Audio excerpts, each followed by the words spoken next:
Happy Labor Day! So good to see you. You know, today we celebrate Oregon's working families. It's also a time to remember the workers that have come before us. You know, it was a young Peter McGuire, a young carpenter, a union carpenter, that brought us Labor Day, an apprenticeship in a piano shop, who led 100,000 New York workers in protest against low pay and poor working conditions. And only a decade or so after that, Oregon became the first state to recognize Labor Day. And since then, Oregon has had a tradition like none other to protect the workers in our state, but not without a fight. And there are those in this state today, like my opponent for labor commissioner, that would strip you of your right to collectively bargain, that would repeal the minimum wage and the prevailing wage, that want to see corporations have the power and workers have none. Are we going to stand for that in Oregon? No. You know better, and I know better, and this delegation behind me, in partnership with you in labor, we'll see that Oregon maintains a strong minimum wage, because that's what builds strong middle-class families. That we will maintain a strong prevailing wage in Oregon. That we'll see that workers' rights to bargain are sacred.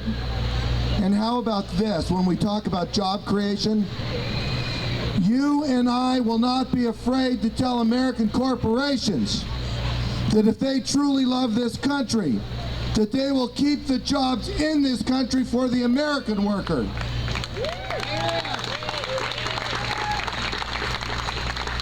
I am optimistic for the future of Oregon's workers, because this delegation and labor in partnership will see that we have a terrific future. And for that reason especially, I want to wish all of you a fantastic Labor Day today. Thank you.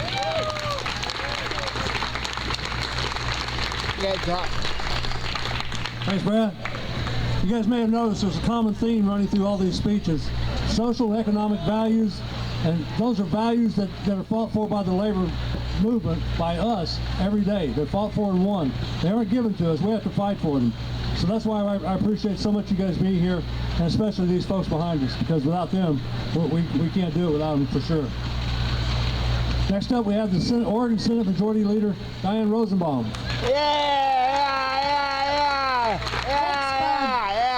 It's great to be here. I'm Diane Rosenbaum. I'm proud to be the Senate Majority Leader, but even prouder to be a lifetime union member of my union, the CWA. So it's great to see you today.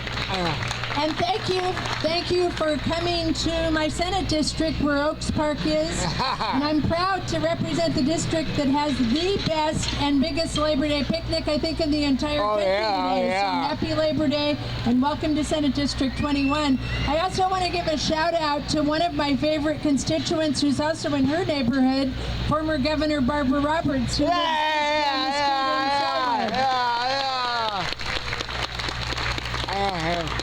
So I want to tell you, I just got back from Savannah, Georgia, and I was there with my dad, Joe Rosenbaum, who's 90 years old, and was there with 30 World War II Air Force veterans who fought bombing missions over Europe during World War II. I'm very proud of my dad, Joe. He was fighting so that he could come back and become the first person in his family to go to college, become a high school math teacher, and an AFT member. And that fight that he and his colleagues in the 8th Air Force fought is the same fight that you all and we are fighting today, to hold on to the right of American workers to be able to have a decent job with health care and a union if they choose to have one. And that's a fight that we're going to wage and we're going to win. So I am proud to be joining several colleagues here. We need to hold on to our 16-vote majority in the Senate by re-electing people like ONA member Lori Monis Anderson, who's back behind me. And also to make sure that my colleague, Representative Tina Kotek, currently the Democratic leader, becomes the next Speaker of the Oregon House of Representatives.